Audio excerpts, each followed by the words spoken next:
Good afternoon. My name is Donna, and I am your host of Donna's Edge Talk Show. Thank you so much for watching every day, Monday through Friday, from 1 to 3 p.m. Central. As I get to ride home with you in the afternoon. It's always a fun ride. You can find us many different ways. You can find us on the radio station, icradio.media. Download the apps. Listen to us anytime you want to, 24/7. We never shut down. You can also find us on television, channel 180.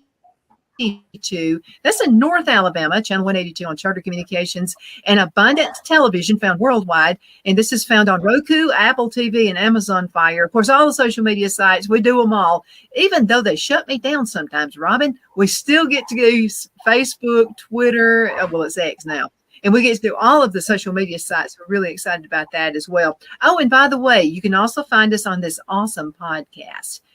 Truth matters here. Okay, so if you get your feelings hurt really easy, don't even go there. You can go to this website. It's newscasters.com, newscasters.com. So it's the Newscaster Studio. Really proud to be part of that team, and we appreciate that. And if you would like to send an email, any ideas about shows, or want me to do some research for you, I'll be glad. It's political season. I'm doing a lot of research for a lot of you guys. Send an email to donna@donnasedge.com. Donna@donnasedge.com. I'm with a friend right now. Her name is Robin Litaker, and she is running for U.S. Congress. And that is what district is that, Robin? It's Congressional District 7, which is the western side of the state. You want me to name the counties? I always read them off because I'll leave one out. It's Pickens, Greene, Sumter, Hale, Lowndes, part of Tuscaloosa County, part of Jefferson County, Perry, Dallas, Wilcox, Marengo, part of Clark County, and beautiful Choctaw County, way south. It's a district that has traditionally been, it's a very impoverished area of our state.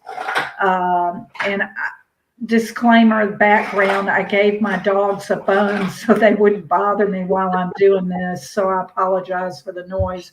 But a very impoverished area of the state, and just coincidentally, the only part of our state that's represented by a Democrat.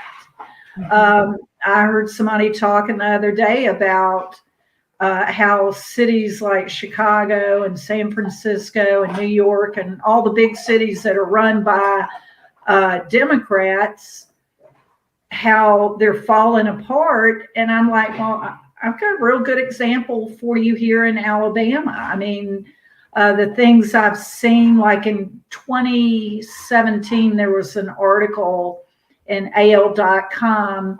The World Health Organization came to Alabama, went to Sumter and Greene counties, and declared it the equivalent of a third world country because people don't have running water, sewage service. Terry Sewell has been in office 14 years. I've been talking about this around the Black Belt and at events for over a year, and now she's trying to do something about it. And that's too late. And you wouldn't believe the excuses, like the ground's hard. It's sad. I'm going Friday to see a couple. We've had to postpone the trip several times. They're 82 years old. They're in the southern part of the district, and they've had raw sewage running on their property for over 30 years. And it has gotten to the point where the wife, it has affected her health. The doctor has documented it, and they've begged for help. Now, disclaimer, federal funny money can't do everything, but I know enough about federal money to know that these areas that are very poor, if we can find federal money, get grants, then the local communities and the state are more likely to be able to pitch in. We're talking some really major expenses that little towns and communities can't afford. And, the bottom line is they don't have the basic services that we take for granted. I mean, I had somebody say, you mean they don't have a septic tank? And I went, oh no, honey, they don't have a septic tank. They would welcome a septic tank. This sewage is just running out onto the ground. I mean, when you're driving around down there, and it is a gorgeous area of the state. That's why they call it the Black Belt, because of how beautiful the ground is and the farmland and everything. But you'll occasionally see billboards that say drink more water. And I asked B. Nichols, that ran for this office 2 years ago, I said, why are those billboards up? And she said, Robin, people are afraid to drink the water in certain areas. So, I could go on and on. Like in Pickens County on Christmas Day, there were 2 little boys that sat and watched their daddy die because it took 45 minutes for an ambulance to get from Tuscaloosa to where they lived in Pickens County because the hospital had shut down.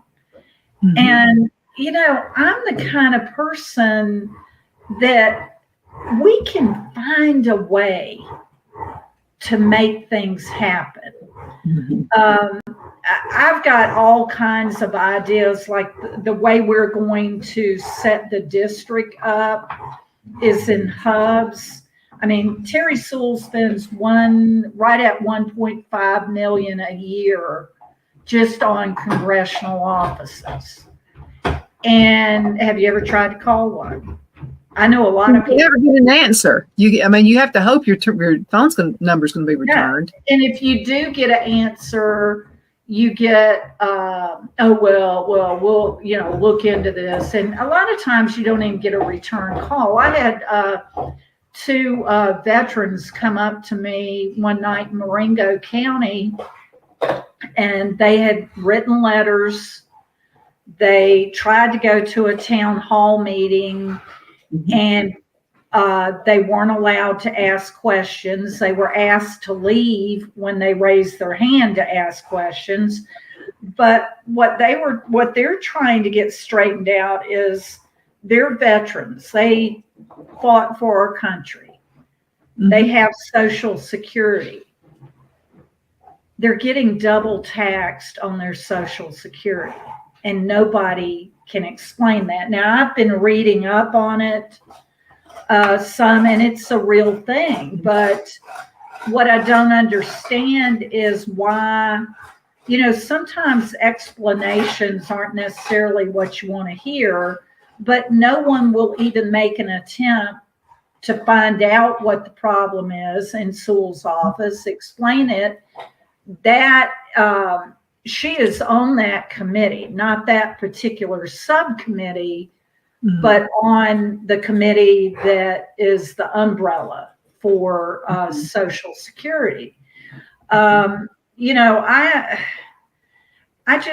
don't hear anything unless it's an election year, and then we go throwing money around. And I want people to know I am truly excited about this. The possibilities in the Black Belt, West Jefferson. I mean, I know I keep harping on the negative, because the negative, unfortunately, is what people are having to live with. And I feel like a lot of the problems just, it's lack of communication. I've said, the further away these elected people get from us, the least likely they are to respond. And Congressional 7 is a perfect example of it. I mean, I'm so sorry. I even called her office myself one time. I've lived in District 7 for over 30 years, and back before Trump was out of office and the COVID shots came out. I have a sister with cerebral palsy, and she's no longer in Sewell's district, but she was there in her district, everybody in her home. It's a state-run home, the workers, and they could not get vaccinated. And now I have a whole opinion on vaccines, but the issue here was we couldn't get the state health authority to pay attention, couldn't get any of her local people to pay attention, state people. So I thought, well, I'll call Terry Sewell's office. No, so, you know, no return. Yeah, you just leave a message and crickets. I don't even know if crickets would describe it, but what I want to do is set the district up in hubs, and I want people working that have expertise in the areas that we need to grow in the Black Belt, like agriculture. You know, we've got one of the largest cattle producing areas is in the Black Belt. We're number 2 in the nation for catfish production.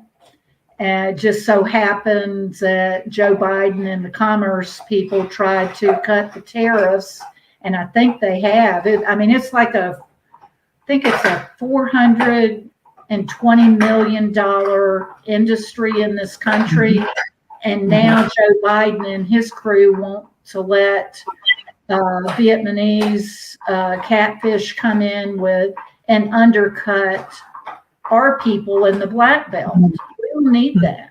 You know, anyway, you know me, I could go on and on. Well, I think these are great points, but I wanted to ask you a question because I'm telling this is a beautiful area. I mean, it's gorgeous. And I know farming and with grants and with the right person in like you, Robin, to make things happen. Is there other industry besides farming? What about the technical worlds, which is, you know, just anything tech? In that area, what I'm running into, and I'm going to go a little astray from what you just asked me. A lot of the parents in the Black Belt are very concerned because as soon as their kids get old enough, they move away. And one of the things, I'm going this Friday down in Gilberttown, there's a technical school down there that a lady has started on her own, and she's gotten grants. They've got a CDL program. I don't know how many different programs they have, but what we've been looking at is up in, I think it's in Marengo, where Judson College used to be. That building is sitting there empty. And I think that would be an amazing hub for a technical school. And then have satellite schools all around the Black Belt to give people an option of staying at home and going to school and growing that way. Now, I know that didn't necessarily answer the tech question, but, you know, technical schools are, regardless of what industry you go in, it is going to involve a high degree of technical stuff. That sounded real, you know. But, you know, another thing, they've had problems getting broadband. It just doesn't make sense to me why everything like broadband, sewage, water, why are those are necessities? Those are necessities, Robin, for this world, for the world that we're living in right now. You've got to have those things. But I wanted to get back into technical. Okay. So my dad worked tech jobs. Okay. And we never starved to death. I mean, we always had nice clothes to wear, and there was always meat on the table. I mean, we weren't millionaires, but we were considered, kind of, because of the jobs he's always had. But this is what I know about tech jobs from being raised in a family like that. I mean, he could do welding, he could do all this stuff. Those are highly sought after jobs. And also, if you would like to work as an apprentice for someone, you couldn't get this much college. I mean, you could not have that much college knowledge to work as apprentice for someone, say as a welder. We'll just use that one. So as a welder, where you and working underwater welding, 6 figures starting out. Yeah. I mean, you don't have the college debt behind you. These are jobs that you can work as an apprentice. You can work for a company, get enough customers, know what you're doing in customer service, knowing how to spend your money. You can own your own business. I know a guy in the tech world in this area in Fife, Alabama. I think he's a welder. So he retired. So when he and his wife decide they want to go to Hawaii or whatever, he'll just be a consultant in a company and train people. I mean, and then he'll say she wants to go to Hawaii, and then he'll just go to some companies and say, "Can I teach your welders? Can I teach them?" And they pay him handsomely to do that. And he's an easy teacher because he has the experience. And he knows the inside of the job, not necessarily just in a textbook. So these are jobs that pay well. Even in our area, they pay very well because your real estate isn't that high, is it? What would be a common cost per acre? I don't know. That's a very good question. You could buy a farm. You could buy a farm. Get some of this tech behind you, get some grants going. You'd be set the rest of your life. Oh, yeah. And that's another thing, the last legislative session here in Alabama, I don't remember the bill number. I'm one of these people. Tell me the name of the bill. Yeah. The number. They passed to prevent foreign governments from buying our land up. And I'm afraid that's already happened. And one of the things I've been looking nationwide, and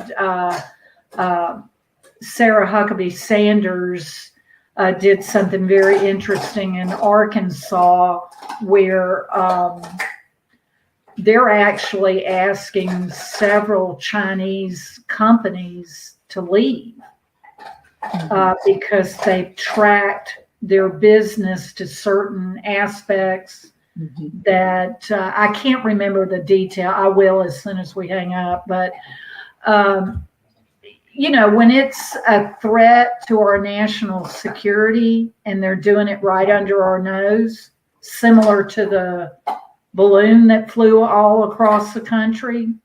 I mean, they come in and they operate under these LLCs, and there are things like that we need leaders in this country, and I promise you I'll do that. We need to get rid of some of these hidden agendas, like some of these LLCs. That's fine, have an LLC, but you better list everybody that's associated to that LLC. And if they don't want to be listed, then that makes you wonder why.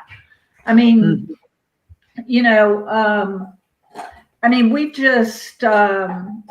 we've got so many problems nationally, of course, and then we've got problems in the state, and we've got problems in District 7. And somebody asked me why I was doing this. My family thinks I'm crazy, and I'm like, I'm retired. I have the time. This will not be my career. I've already had one of those. This is going to be my service to you. I mean, that's what a public servant is supposed to do. And I didn't finish about how we were going to set the district up, but I want it set up in these hubs where people who have issues in District 7 can call in. They will get answered. And I've got a system where I will be told, and I don't care how long it takes, everybody that calls in, what they're calling in about, and how we're responding to it. Mm-hmm. And that you don't get. And that's what I meant when I say the further away they get from us, Mm-hmm. they don't respond. And we're the reason they're there, So I don't know. It's we're in a bad state.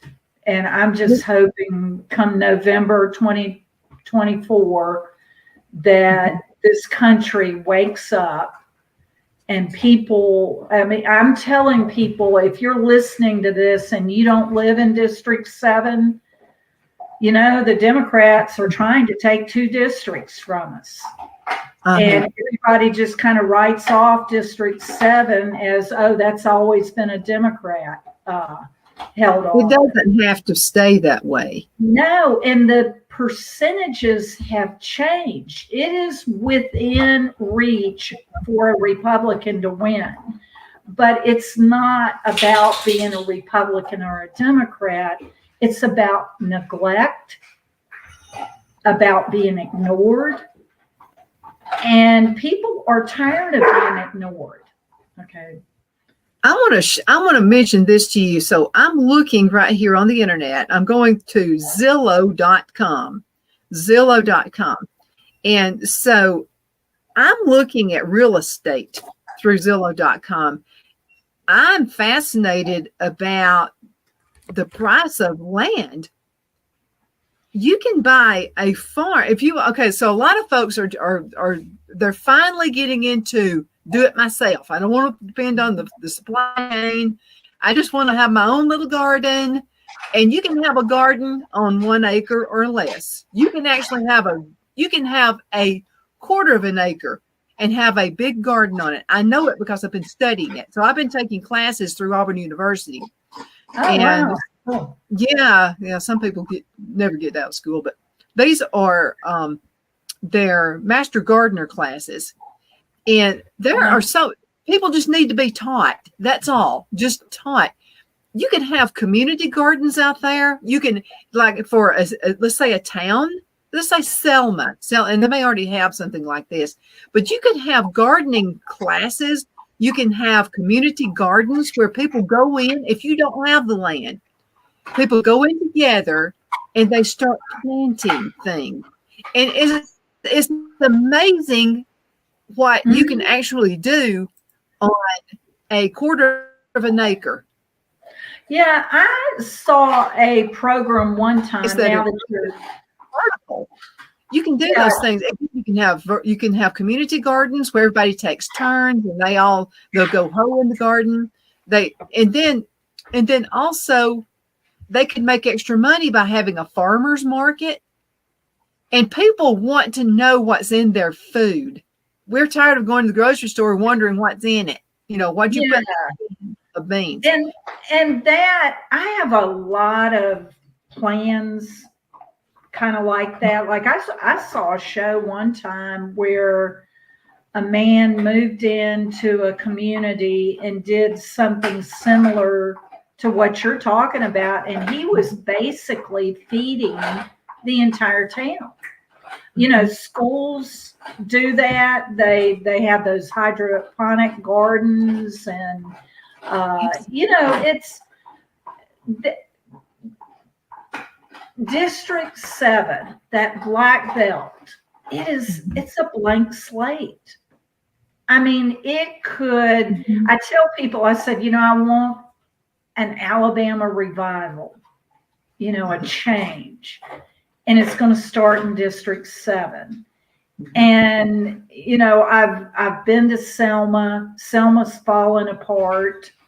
I spoke to a man in Selma week before last, and I'm very tenderhearted, but I am just tough as nails. When I was a teacher and a principal, don't do anything to the kids I'm taking care of.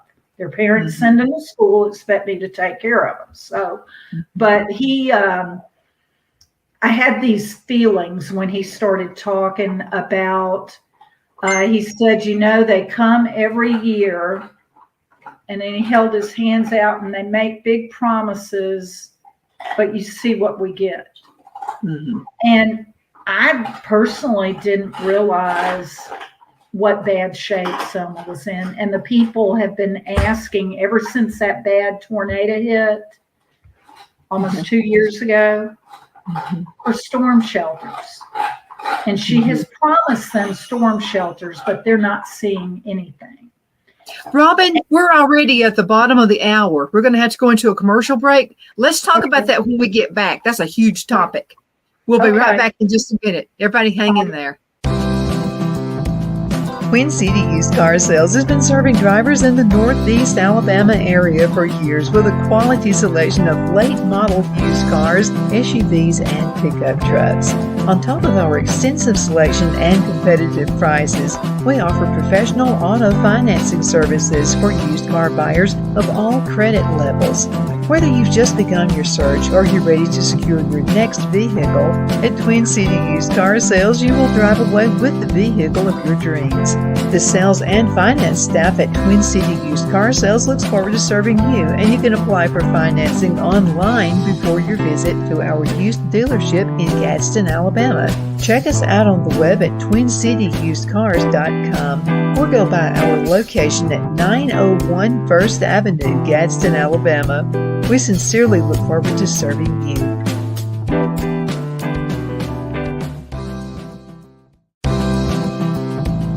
Queen City Used Car Sales has been serving drivers in the Northeast Alabama area for years with a quality selection of late model used cars, SUVs, and pickup trucks.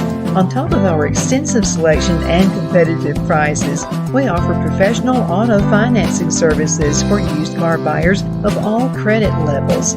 Whether you've just begun your search or you're ready to secure your next vehicle, at Twin City Used Car Sales, you will drive away with the vehicle of your dreams.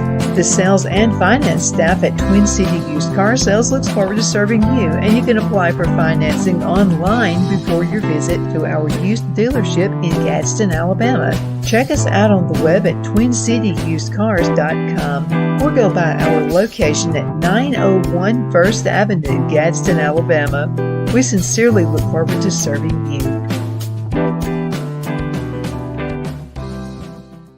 Jeff McCurdy of the McCurdy Law Firm has been a public service of this area for over 10 years.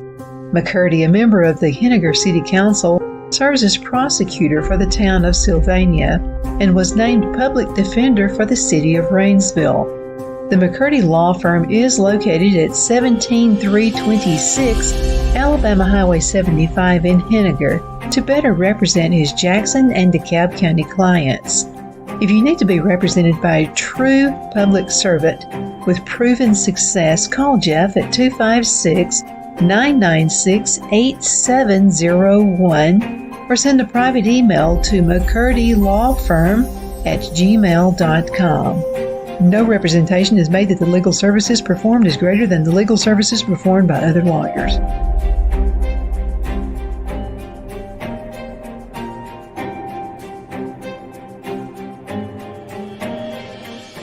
At Liberty Bank, we're all about community, whether it's to help with a charity fundraiser or help families in need. Toys at Christmas or a local football team, we're here for you. You see, we realize the importance of family. Sometimes it's to build a new home or necessary home repairs. We're here for you.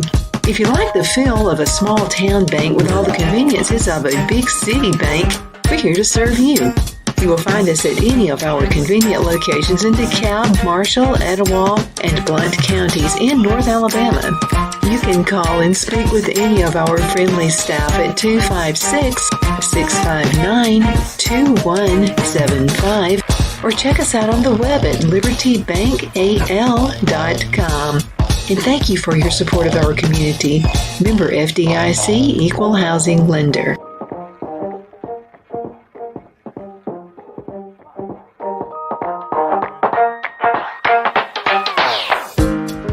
Good afternoon. We are back. My name is Donna, and I am your host of Donna's Edge Talk Show. Thank you so much for watching every day, Monday through Friday, 1 to 3 p.m. Now, that's Central Time for you folks who are watching the show in other parts of the country. So that's Central, but thank you so much for watching. We love being with you every single day. You can find us on the radio, icradio.media. You can also find us on television, channel 182, Charter Communications, and Abundance Television, found on Roku, Apple TV, and Amazon Fire. And you can also find us on the podcast, thenewscasters.com. Find us that way too. Robin Litaker is with us right now, good friend of mine and U.S. Congress candidate. And before we get started talking again, let's talk about the importance of voting. I was a little disappointed the way Alabama voters didn't get out there and vote of the last election. Yeah, and I think it's a nationwide. We have a feeling our votes don't count. We're not sure that we even have a system that's fair. That's the nicest word I can think for it. And I don't believe it is.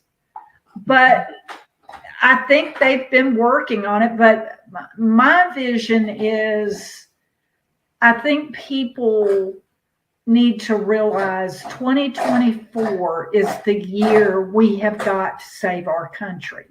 And we have got to get people in office that are fearless. And I'm going to tell you, I am fearless. I don't mind speaking up about something. I started an independent teachers organization when I was a teacher that opposed the we didn't really oppose the AEA. They took it that way. But, we felt like there were things that an organization needed to do, like you put children first. And if you put children first, then in turn, that's what's right for teachers. Mm-hmm. So I'm just using that as an example. I don't mind speaking up. And one of the big pushes is I want the Department of Education closed. I have little or no use for federal or state agencies. I don't know if I ever told you this. One day, I rarely ever get bored, but I was a little bored. So I thought, how many agencies are there? Mm-hmm. I got tired at 400 federal agencies. Oh my, we don't need that. No. And the thing is, that's what's running this country are the agencies, not the people we're electing. We're letting the agencies, like all the problems we had during COVID with our own state health organization, mm-hmm. That's a bureaucratic agency. So my focus is going to be on getting rid of the Department of Education in Washington. Mm-hmm. And what I want to see happen is I want to see the money flow down. I want it to be grassroots up. Mm-hmm. They did something similar to that in Florida. They went from number 36 in the nation to number 3 in a year. Mm-hmm. And the example I tell people is, when a dollar leaves Washington, they take money out of it because they got that fancy building and they have to pay all those administrators. Mm-hmm. And then it comes to Alabama and it stops at our State Department of Education. They take more money out. It goes to the governor's office. They take more money out. It goes to a school district office and they take more money out. And by the time it gets to a classroom, you're lucky if you've got a quarter left. Mm-hmm. And it's not really the money. It's the fact that quarter, you're told what you have to do with it. Mm-hmm. And I'm a former Alabama State Teacher of the Year, a principal at 33 and a half years in the state system. Mm-hmm. You're sitting there in a classroom and you know what you need in order to teach a child to read or to mm-hmm. do math. And you can't do it because some bureaucrat up in Washington with some degree is telling you what you need to do. And the last I checked, not one of those people in Washington knows what little Johnny needs in Choctaw County. I mean, it just doesn't work that way. There are just too many layers. And at each layer, you lose the funding, but the main thing is you lose the autonomy to do what's right for that child. And I believe in school choice. I believe that school choice is going to force this issue, and that parents who want to homeschool or send their child to a private school or send their child to another school district or do micro schooling or whatever the case. I mean, we're the taxpayers. And these agencies are mandating to us what's best for our kids. And we won't even get off on the weird books and stuff, that. The things that I would like to touch on that just for a second. And I remember when I went to school, I graduated in 1977. And I remember we had required reading of The Diary of Anne Frank. Yes. And people went nuts about that book because it had Anne Frank having a menstrual cycle. And so they wanted that out of the book. But now they've got to have crazy stuff in there. It's got to be like, I have two mommies, or, transgenderism, stuff like that. How did we get there? I don't know. It just, to me, has been such a gradual, it's like drawing the line in the sand and they cross it. So we're going to draw another line, and then they cross that and we're going to draw another line, or they just simply flat take advantage of a situation like up here in Shelby. I'm in the Birmingham area, but in Shelby County, some parents went in this before Christmas and saw this huge display of books that weren't appropriate for young children to see. And why did you put that out right at the front of the school? Why didn't you put it at the back? Why didn't you, it's like that analogy I was using. It's like they want to see how far they can push us. And I believe people in this country have been pushed far enough. And that's why I believe that people are going to get out and vote this time. They want a new president.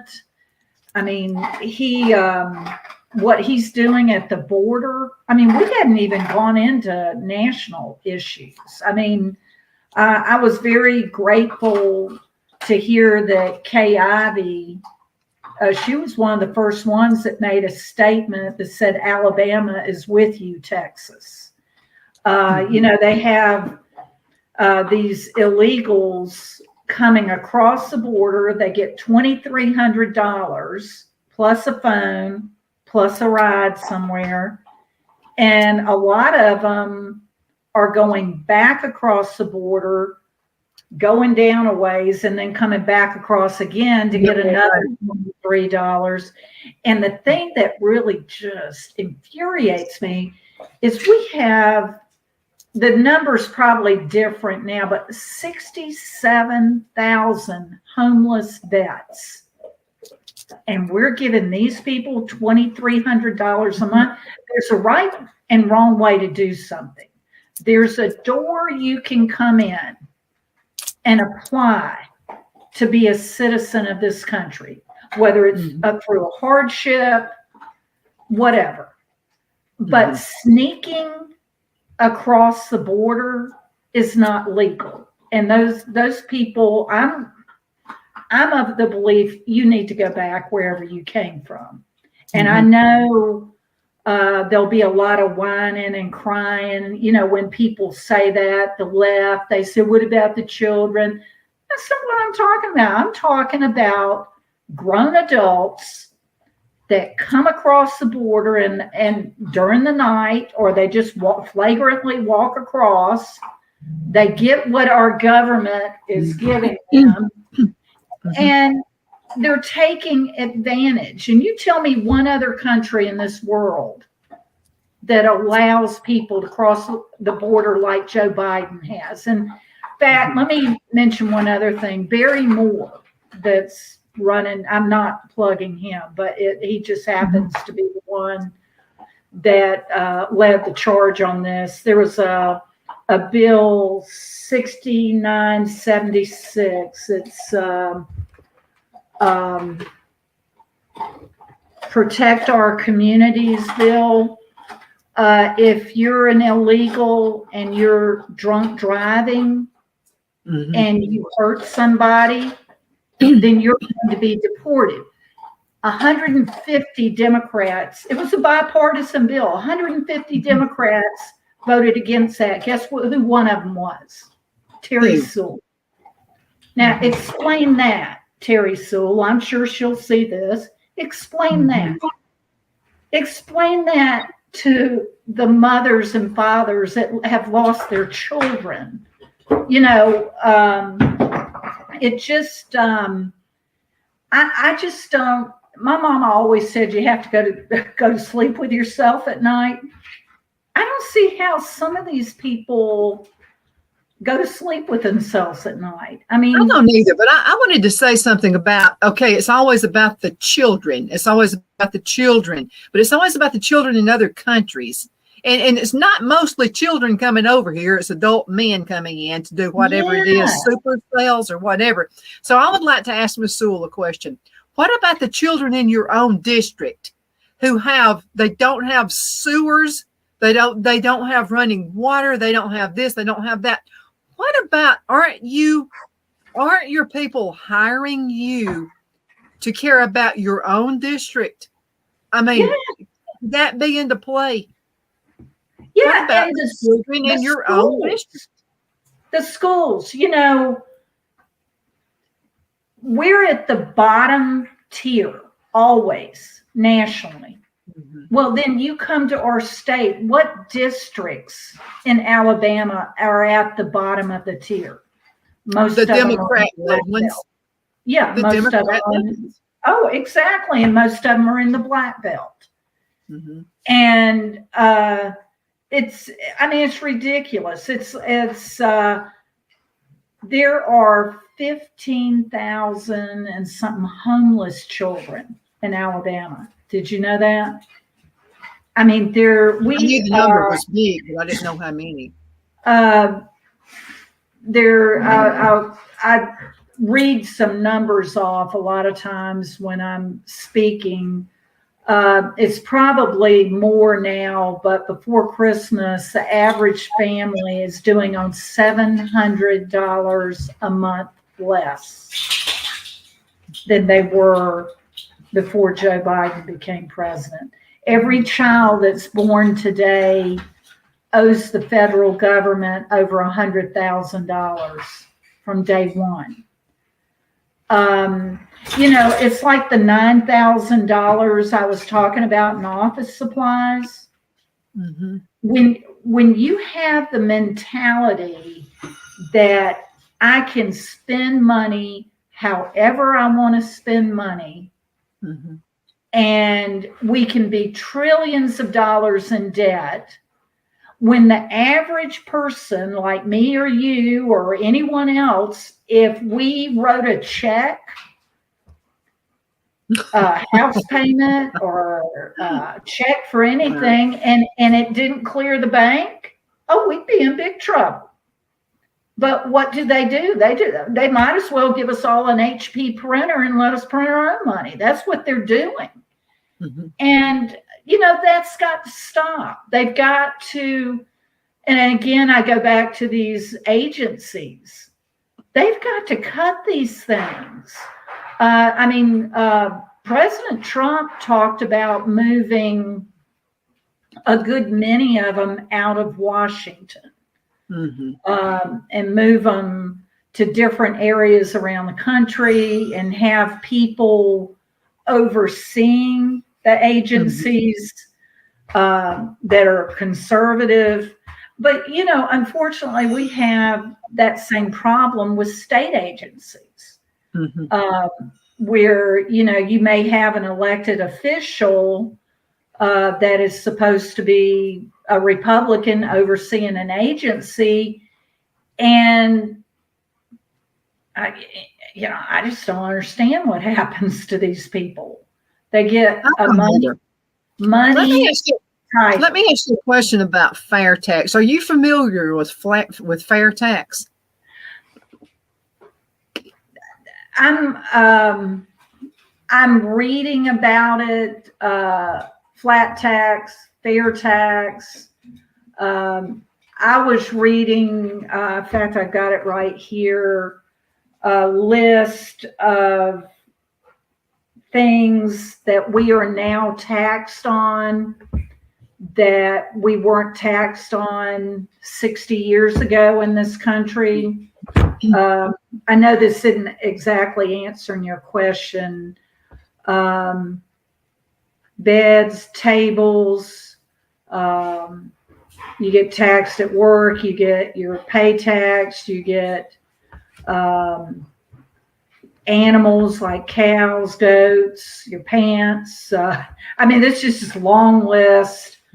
Tobacco, your drinks, tires, cars.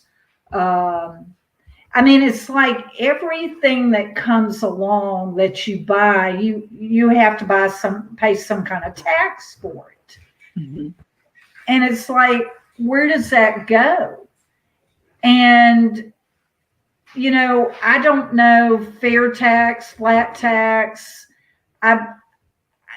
I'm reading about it. And that's one thing people need to understand. These bills are like this big. I believe in single subject bills. Don't have a bill about war in the Ukraine and then have it this is horrible, having it attached to illegal immigration, have it attached to aid for Israel, and then I'm just making this up, and then let's put something about the study of velocity of ping pongs or something. They just stick all kinds of stuff in the bills.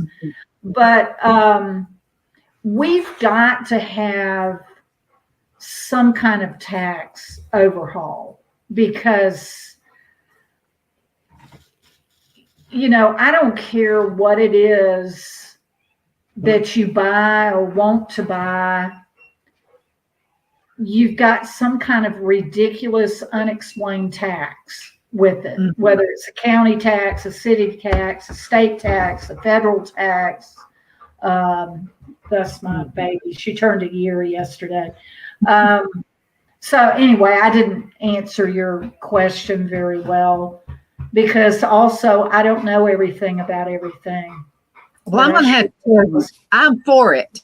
I've done a lot of research on this, and Chuck and Mary Lynn Bailey are with Alabama Fair Tax. And it gets rid of the IRS. There's no IRS. And what you're doing is everybody pays. So we're paying as a United States citizen. Illegals will pay because everything you buy that's new, you're paying tax on it. It's going to be roughly 23%. Okay. And that's it. Because I hate to even think about what we're really paying, the real percentage. I'm going to say it's pretty close to 70%. When it's all said and done, people are losing their family farms. And I'll have to tell you what Phil and I did. We went on ahead and bought my inheritance. So we bought the family farm because I figured it'd be cheaper in the long run. And then that way we're not being taxed to death if it's given to me as an inheritance. Biden, not too long ago, the inheritance tax, he has been dibbling in that also. And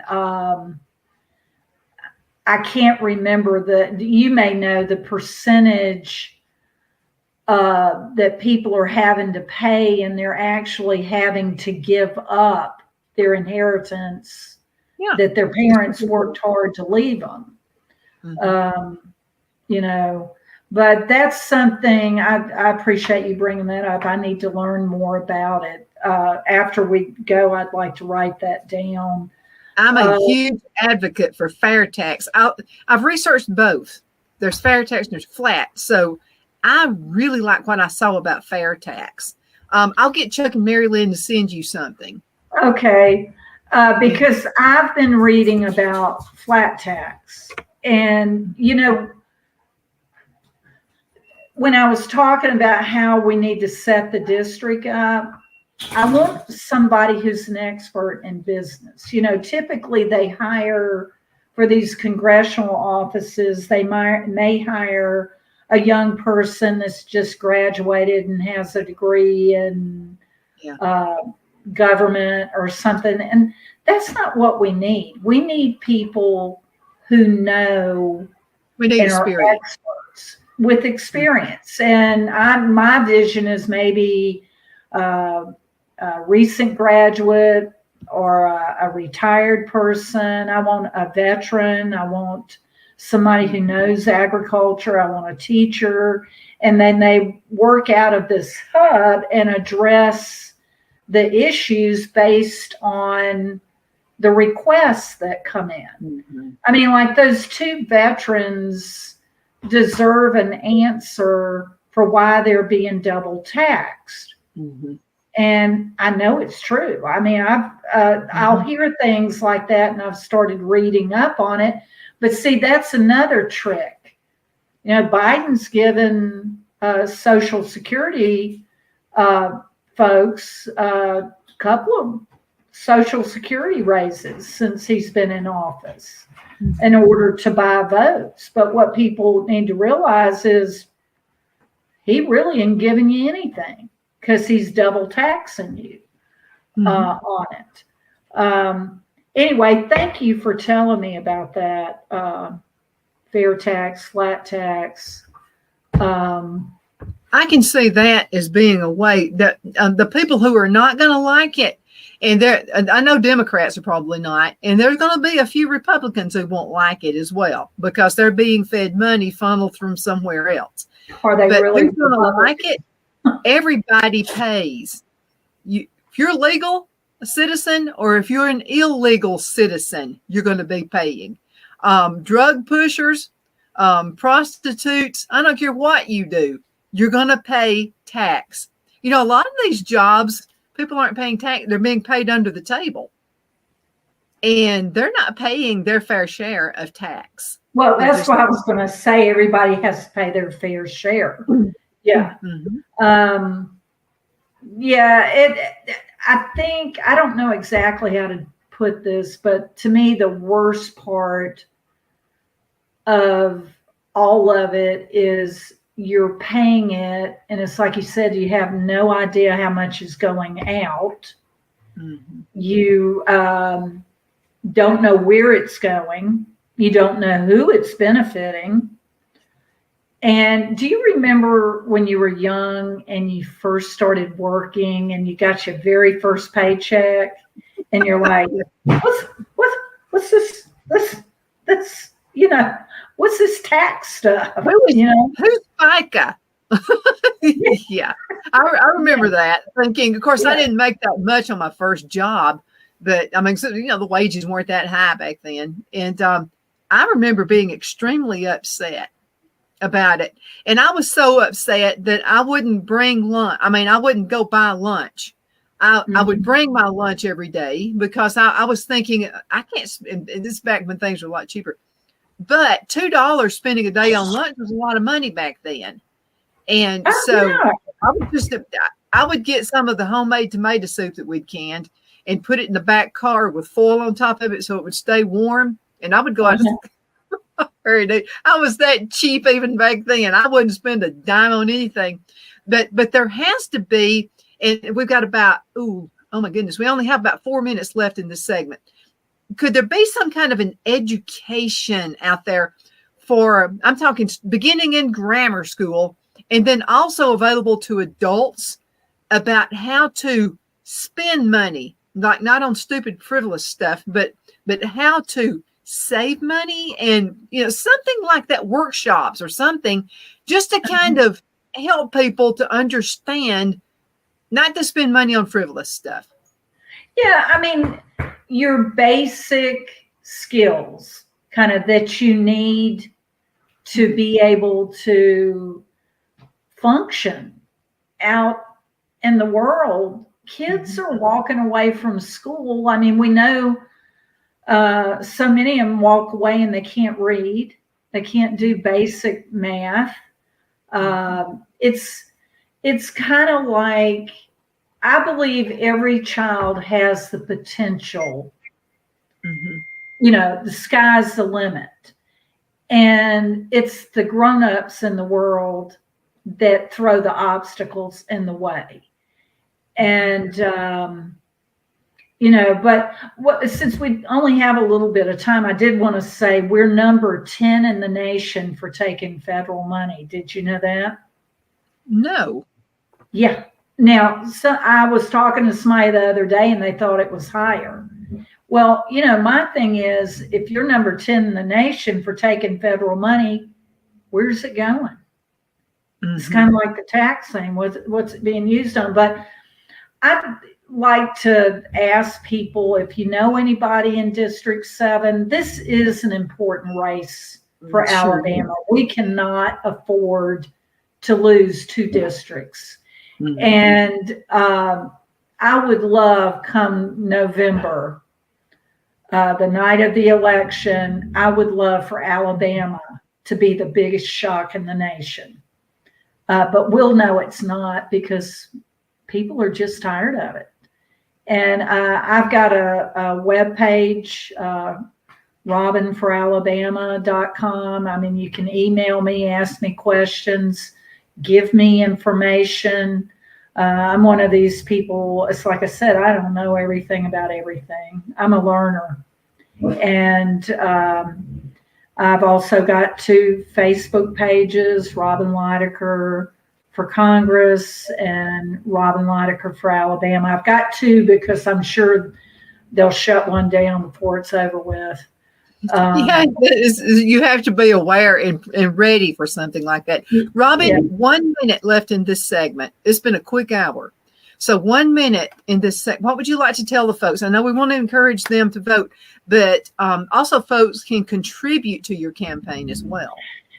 Yeah, and that's the thing I have the hardest time with, because money in elections is just ridiculous. I have a WinRed account. If you go on my webpage, there's a link to it, or you can go to it just in a search engine. It's called WINRED, and you can make a donation that way. I would appreciate it. And it's like I said, I always have a hard time asking for money. And a friend told me the other day, Robin, you're not asking for money for yourself. You're asking for money to fix this problem and to get elected, so you can represent the people in District 7. I just don't like to ask for money, but I would appreciate it. I do need it. Absolutely. Robin, thank you so much for being on the show. And I'll have to say, if I lived in your district, I would be voting for you. And so if you would like to see a change, and I know it feels like we're all being held in slavery right now, but if you want to see a better country, it starts with us, and it starts in our own districts. And so if we'll have an uprising and we decide we want to get rid of the people who are not right, they're only in it for themselves, those folks need to go. You need to vote for Robin. Okay. So again, Robin, thank you so much for being on the show. Okay. And y'all look at Philippians 2:3. You put others before yourself. It's my promise. Thank you for having me. Absolutely. Bye, folks. We'll see you all later. Bye-bye.